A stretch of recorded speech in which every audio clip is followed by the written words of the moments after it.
छत्रपती धर्मवीर संभाजी महाराज की, भारत माता की। मी एकटा एवढा जोरात बोलतो, तुम्ही काय? हा, भारतरत्न डॉक्टर बाबासाहेब आंबेडकरांचा। मंचावर उपस्थित आजच्या कार्यक्रमाचे अध्यक्ष चंदूभाऊ बाविस्कर, नगराध्यक्ष गोविंद अग्रवाल, माननीय संजय दादा, उपनगराध्यक्ष, आपले जिल्हाधिकारी, आपले सीओ, जामनेरहून आलेले सर्व नगरसेवक, आपले नगरसेवक, सर्व मान्यवर, आपले माजी नगराध्यक्ष, सर्व माजी नगरसेवक, या ठिकाणी उपस्थित सर्व कार्यकर्ते, सर्व नागरिक बंधू आणि भगिनींनो, आजचा दिवस आपल्यासाठी अतिशय महत्त्वाचा आहे। गेल्या अनेक वर्षांपासून आपली मागणी होती, या शेंदुडी गावामध्ये, या शहरामध्ये छत्रपती शिवाजी महाराजांचा या ठिकाणी अश्वारूढ पुतळा असावा, पण जागेची टंचाई होती। सगळ्यांनी सांगितलं जागा कुठे, जागा कशी मिळेल, आणि खरंच कुठेही शहरामध्ये तशी जागा नव्हती। कारण दादा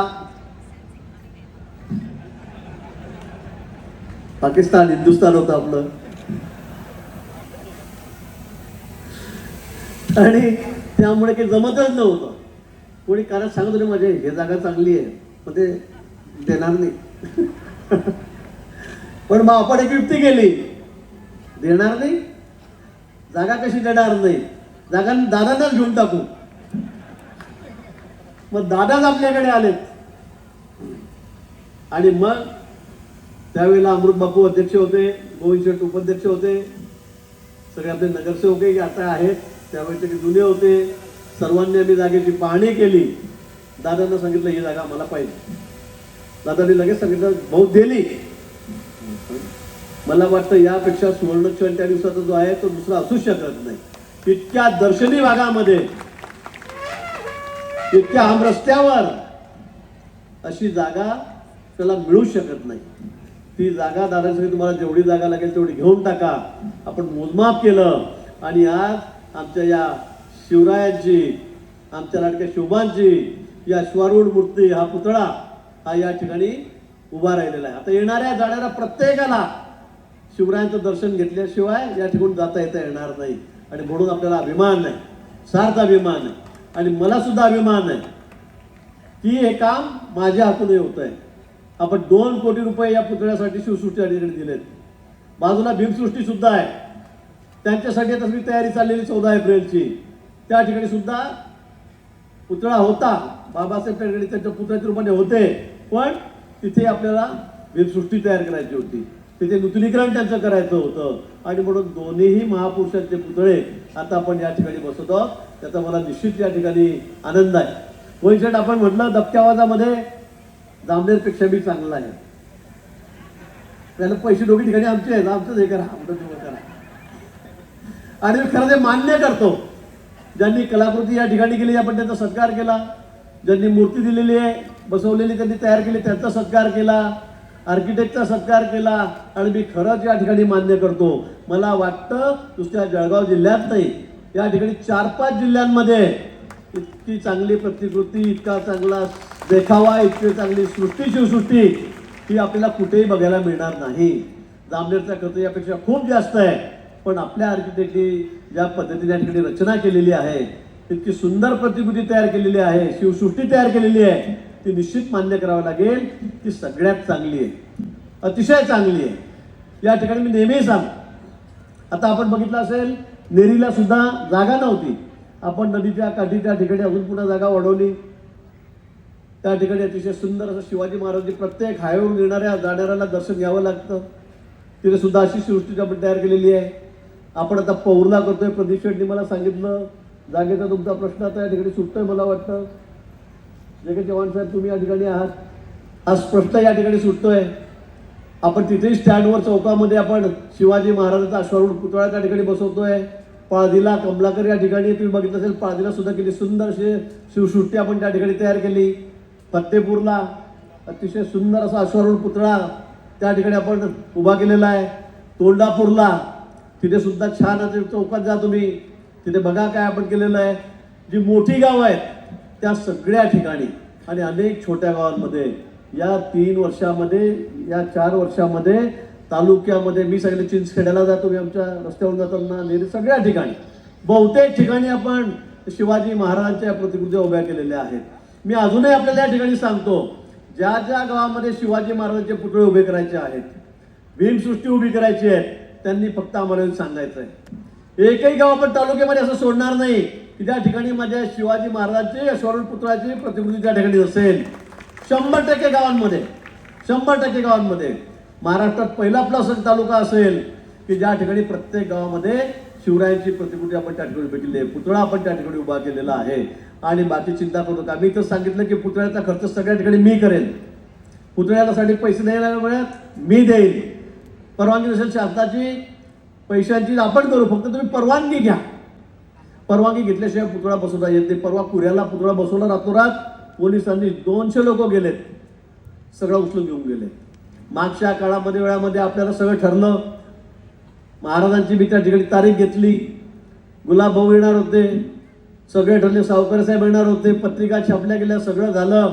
पण या ठिकाणी नंतर लक्षात आलं की आमची एक महत्त्वाची परवानगी शेवटची राहून गेली, त्यामुळे कलेक्टर साहेबांना परवानगी देता येतात, ते बाहेरगावी होते 4 दिवसासाठी. आणि म्हणून तो कार्यक्रम रद्द करावा लागला. तो रद्द केला म्हणजे काय सगळं घेऊन गेले का काढून? अरे त्यावेळेला अनेक आमचे उत्साही कार्यकर्ते करून टाका, करून टाका काय, पोलीस घेऊन गेले पुतळा, तर आमची काय इज्जत राहील? काही इज्जत राहणार नाही. एक 8 दिवसासाठी मी म्हटलं 4 दिवसाला 8 दिवसाला पण परवानगी घेऊन येऊ, 8 दिवसाने करू, काय परिगणणार होतं. पण काही अति उत्साही कार्यकर्त्यांनी आंदोलनं केले, फार अतिरेक केला, काही त्यामध्ये तेल टाकलं गेलं, ते जाऊन येतं, जे झालं गेलं जनतेला मिळालं. गोविंद शेठ यांनी सांगितलं की त्यावेळेला काही गुन्हे दाखल झालेत. मला त्या बाबतीमध्ये फारशी माहिती नाही, कारण मी अधिवेशनामध्येच होतो, माहिती नाही. पण असं काही झालं असेल निश्चित त्या बाबतीमध्ये सुद्धा आपण ते गुन्हे मागे घेण्याच्या बाबतीमध्ये पोलिसांना त्या ठिकाणी सांगू. पण मला वाटतं की अशा प्रकारे की ज्यांनी एवढी मेहनत केली, एवढे कष्ट केले, की सृष्टी या ठिकाणी उभी केली आणि आपण त्यांना शिवारीत बसायचं. काही गोष्टी समजून घेतल्या पाहिजेत. कायद्याच्या अडचणी असतात, कायदेशीर अडचणी आहेत. आणि म्हणून मला कार्यकर्त्यांना विनंती करायची की असा अति उत्साहीपणा कोणी दाखवू नये. पण एवढ्या दर्शनी भागामध्ये पोलिसांनी हे करू दिलं नसतं. आणि म्हणून आज आमचे शिवाजी राजे या ठिकाणी, आमचे महाराज पुन्हा या शेंदुर्णीमध्ये अतिशय दर्शनी भागामध्ये या ठिकाणी अतिशय अभिमान गर्वाने या ठिकाणी उभे आहेत. आणि आमच्यासाठी हा दिवस अतिशय गर्वाचा आहे. पण मित्र, मी यापुढे जाऊन आपल्याला सांगणार, आमचा तरुण वर्ग या ठिकाणी मोठ्या प्रमाणात उभा आहे. शिवाजी महाराजांचे आम्ही पुतळे उभे करतो आहोत, बाबासाहेबांचे करणार आहोत, जामनेरला आम्ही महाराणा प्रतापांचा करतोय, सावित्रीबाई फुलेंचा करतोय, अहिल्यादेवींचा करतोय, अण्णाभाऊ साठेंचा करतोय. सगळ्यांचे पुतळे आम्ही उभे करतो. अगदी दर्शनी भागामध्ये हायवेला सगळे 8 रस्ते आमच्याकडे, तुमच्याकडे एकच रस्ता आहे, आम्ही सगळ्या ठिकाणी करतोय. पण माझा या पुढे जाऊन आपल्याला प्रश्न आहे, आम्ही पुतळे उभे करू, DJ वाजला, बँड वाजला की मी नाचू कुदू, जयंत्या करू, पण मला तरुणांना काही आवाहन करायचं आहे. या पुतळ्यामध्ये नाचणं मी समजू शकतो, पण अनेक कार्यकर्ते आहेत, जयंत्या आल्या की त्यांच्यासाठी परवडी असते. वाजाला DJ, भाऊ 1.5 लाखाचा पाहिजे, भाऊ 2 लाखाचा पाहिजे. कोण? अरे कशासाठी करतोय आपण? महाराजांनी आपल्याला हे सांगितलंय का? ही शिकवण दिलेली आहे की दारू प्यान नाचा, नुसता धिंगाणा घाला? मला हे तरुणांना सांगायचं आहे, त्या व्यसनापासून लांब राहा मित्र, व्यसनापासून अतिशय दूर राहा. नका करू दारू पिऊन. माणिकचंद काय खाता, गोवा काय खाताय, ते विमल, कमल, सुमन काय करतात तर मला काही समजतच नाही. काय दारू पिताय? संध्याकाळ झाली की घरचे लोक शोधायला चालले, आमच्या माया मावल्या कुठे पडलाय, कुठे पडलाय, कोणत्या उखडल्यावर आहे, गटारीत आहे, काय चाललंय? युद्ध चाललंय जगाच्या पाठीवर. ते इस्रायल बघा, मी नेहमी सांगतो, इस्रायल जळगाव आणि धुळे, जळगाव नाशिक या 2 जिल्हे एवढंच आहे, त्यापेक्षा मोठं नाही आहे. 2 जिल्हे एवढं आहे. लोकसंख्या फक्त 1 कोटी, आपली 140 कोटी आहे. 1 कोटी लोकसंख्या त्याची, 1 कोटी. हा तुम्ही इस्रायल बघा, सगळ्यांना पूर्ण उरतंय की नाही? सगळ्यांना पूर्ण उरतंय. तुम्ही TV बघा, हिंदी चॅनल लावा. कशामुळे? तिथला तरुण बघा, तिथला आबालवृद्ध बघा, 100 वर्षाचा माणूस सुद्धा फायटर विमान घेऊन पळतोय, रणगाडे घेऊन पळतोय. लहान लहान पोरं 15, 17, 18 वर्षाचे सुद्धा स्टेनगन घेऊन त्या ठिकाणी उभे आहेत.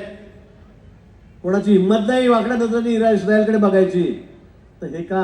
तर राष्ट्रभक्ती, देशभक्ती, व्यसनमुक्त पिढी, हातात दम आहे. एक जण उभा राहिला ना तर 25 जण पाय फिरतील आपले त्याच्याकडे पाहून. हातपाय झटकायला लागला समोरचा तर. आणि आमच्याकडे काय? धक्का त्याला हा तिकडे पडतो, नासर तर तो तिकडे पडतो. बरं काय ही कसली तरुणाई आहे? आमचा देश जगामध्ये 1 नंबरचा तरुण देश आहे. 18 ते 25 वयातले पोरं आमच्याकडे 1 नंबरवर जगामध्ये अख्ख्या जगात. पण मग ही तरुणाई तर अशी व्यसन करत असेल, दारू पिऊन नुसते गोरटांगळ्या खात असेल, त्याच्या हातापायातच दम नाही, काय कामाची आहे? काय उपयोग आहे? आणि म्हणून मला इस्रायलचा नेव्ही अभिमान वाटतो. मी 3-4 वेळा इस्रायलमध्ये गेलो, मुद्दाम होऊन गेलोय. पण खरंच तो याला म्हणतात देशप्रेम, याला म्हणतात राष्ट्रप्रेम, याला म्हणतात तरुणाई, याला म्हणतात ताकद. आणि म्हणून माझी या निमित्ताने आपल्याला विनंती आहे, मी जास्त बोलणार नाही, मला अजून पुढे कार्यक्रमाला जायचं आहे. पण आपण आजपासून शपथ घेऊया. महाराजांचं स्मारक त्या ठिकाणी आपण उभं केलं, शिवसृष्टी आपण या ठिकाणी उभी केली. पण या निमित्ताने माझं तुम्हाला सगळ्यांना आव्हान आहे, विशेष करून तरुण पिढीला आहे. म्हातारे कुत्रे त्यांना जाऊ द्या, आता ते काय ऐकायच्या बाहेर गेलेले आहेत, त्यांचा कार्यक्रम आटोपलेला आहे. पण तरुणांना माझी विनंती आहे, या सगळ्या वस्तांपासून आपण लांब राहा. माझं आरोग्य खात्यामध्ये तुम्हाला माहिती सगळ्यात मोठं काम आहे. सगळ्यात जास्त पेशंट मी त्या ठिकाणी डॉक्टर सागरांना माहिती आहे, सगळ्यात जास्त पेशंट मी मुंबईला त्या ठिकाणी घेऊन जातो. जळगावला आपली सेवा होते. आजकाल सगळ्यात जास्त पेशंट कसले आहेत? तर कॅन्सरचे आहेत. सगळ्यात जास्त पेशंट माझ्याकडे कॅन्सरचे येतात. आणि कॅन्सरमध्ये कसले येतात जास्त? ओरल कॅन्सर, तोंडाचा कॅन्सर. कशामुळे? त्या तंबाखूमुळे. काय पुड्या काय पुड्या खातोय? काय त्यात मोठे काय पैलवानकी आहे का? दनादन पुढे आणतो या घडी.